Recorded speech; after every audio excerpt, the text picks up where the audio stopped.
Assalamualaikum warahmatullahi wabarakatuh. Perkenalkan nama saya Julian Kasaragil dengan NIM 4342411038 dari kelas TRPL 4B Malang. Di sini saya akan mempresentasikan materi 1, 2, 4, dan 6 dari mata kuliah keamanan perangkat lunak.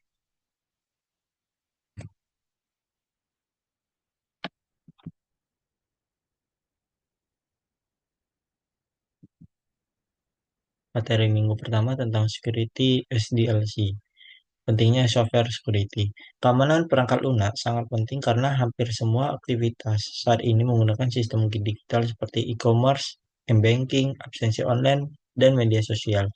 Seiring berkembangnya teknologi, ancaman cyber seperti hacking, malware phishing, ransomware, dan SQL injection juga semakin meningkat. Jika keamanan tidak diterapkan dengan baik, maka data dapat dicuri, dimanipulasi, dan bahkan sistem dapat diambil alih oleh attacker.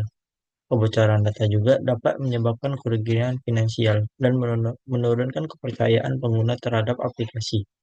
Karena itu, keamanan harus diterapkan sejak awal pengembangan sistem dan bukan hanya setelah aplikasi dibuat. Uniknya, aplikasi absensi kampus mengalami kebocoran akun karena password pengguna disimpan tanpa ekskripsi pada database. Pengertian SDLC. Pertama ada requirement. Tahapan requirement digunakan untuk menentukan kebutuhan keamanan sistem seperti autentikasi, password policy, dan enkripsi data. Kedua, ada desain.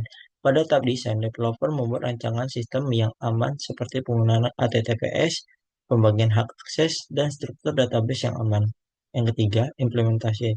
Tahap implementation merupakan proses coding menggunakan secure coding agar tidak muncul vulnerability seperti SQL injection atau cross-site scripting. 4. Testing.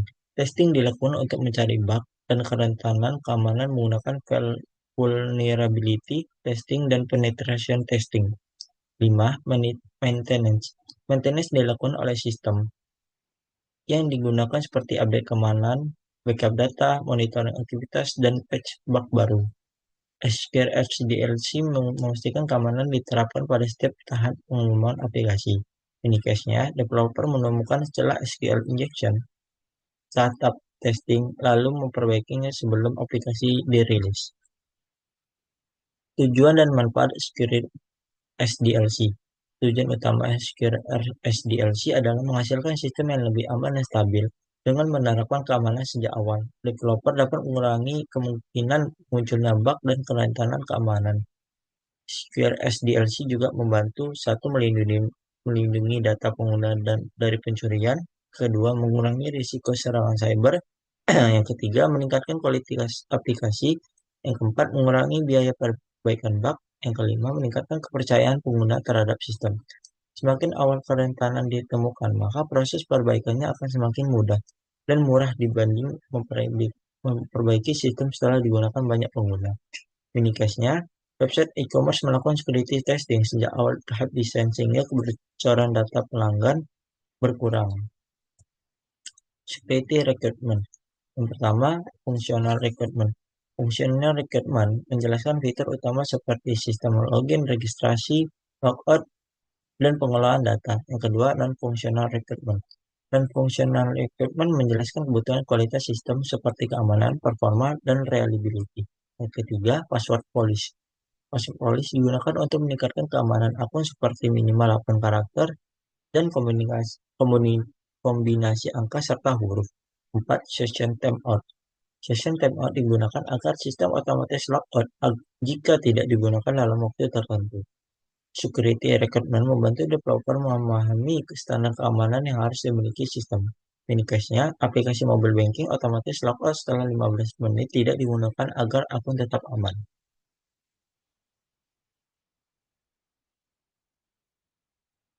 CIA, Confidentiality, Integrity, dan Availability. Confidentiality adalah menjaga kerahasiaan data agar dapat diakses oleh pihak yang memiliki izin. Yang kedua, integrity. Memastikan data tidak diubah tanpa izin sehingga informasi tetap valid. Availability. Memastikan sistem tetap aktif dan dapat digunakan saat dibutuhkan pengguna. CEA merupakan dasar utama keamanan informasi yang dapat digunakan pada hampir semua digital modern. Mini cache-nya, data transaksi mobile banking dienkripsi agar tidak dapat dibaca pihak lain saat dikirim melalui internet.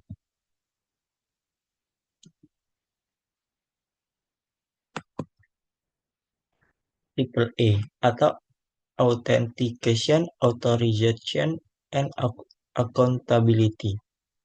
Yang pertama, authentication digunakan untuk memastikan identitas pengguna melalui login user dan password. Authorization digunakan untuk menentukan hak akses pengguna dalam sistem. Accountability digunakan untuk mencatat aktivitas pengguna melalui log sistem agar aktivitas dapat dilacak. Triple A membantu menjaga keamanan akses pada aplikasi dan mencegah akses tidak sah. Unikesnya, admin memiliki akses untuk mengelola seluruh data, sedangkan mahasiswa hanya dapat melihat data miliknya sendiri. Use case dan misuse case.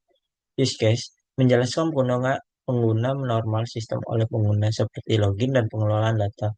Use case menjelaskan kemungkinan penyalaan guna sistem oleh attacker seperti hacking atau SQL injection. Ancaman sistem digunakan untuk membantu developer mengetahui potensi ancaman sebelum aplikasi dibuat. Misuse case membantu developer memahami bagaimana attacker dapat menyerang sistem. Mini case attacker mencoba melakukan SQL injection pada form login untuk masuk tanpa mengetahui password pengguna.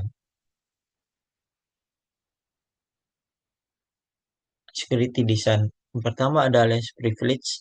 Pengguna hanya diberikan akses melalui kebutuhan pekerjaan. Dua, defense in depth.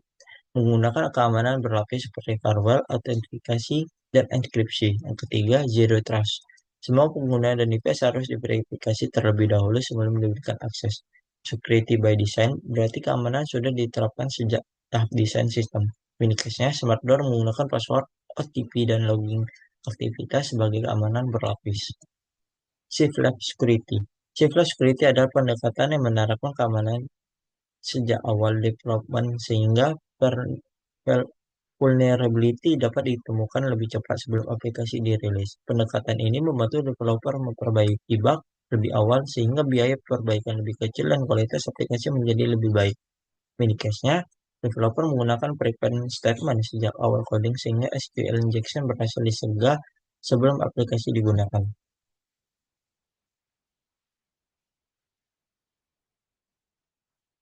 Treatment modeling. Yang pertama, treatment identification. Mengidentifikasi ancaman yang mungkin menyerang sistem.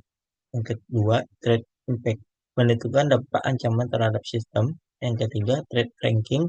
Menentukan prioritas risiko berdasarkan tingkat bahayanya. Yang keempat, mitigation planning. Menentukan solusi keamanan untuk mengurangi risiko ancaman. Threat modeling membantu developer memahami ancaman sebelum sistem dibuat. Minikasnya, developer IoT mengidentifikasi risiko spoofing sebelum implementasi sistem dilakukan.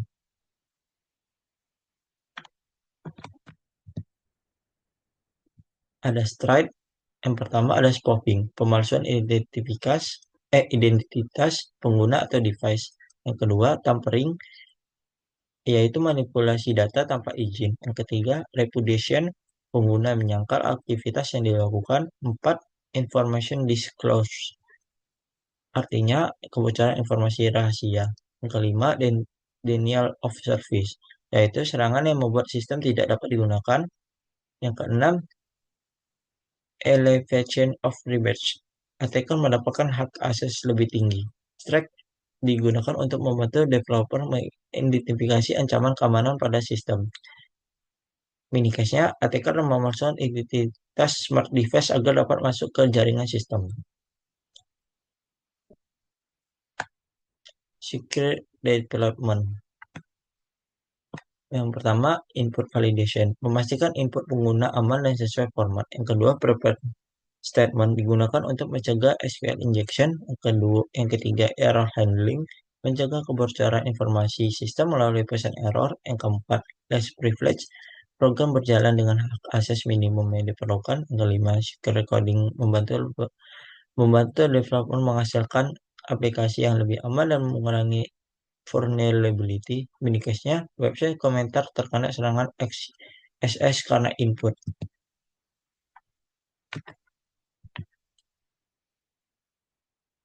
Vulnerability OS dan secure environment. Yang pertama, OSP top 10 daftar vulnerability web paling umum yang sering terjadi menjadi attacker. Yang kedua, SQL injection. Serangan dengan memanipulasi query database melalui input pengguna. Yang ketiga, broken authentication. Kelemahan sistem login yang memungkinkan attacker mengambil ahli akun. Yang keempat, version control digunakan untuk melacak perubahan source code. Yang kelima, access control list digunakan untuk membatasi hak akses pengguna terhadap sistem.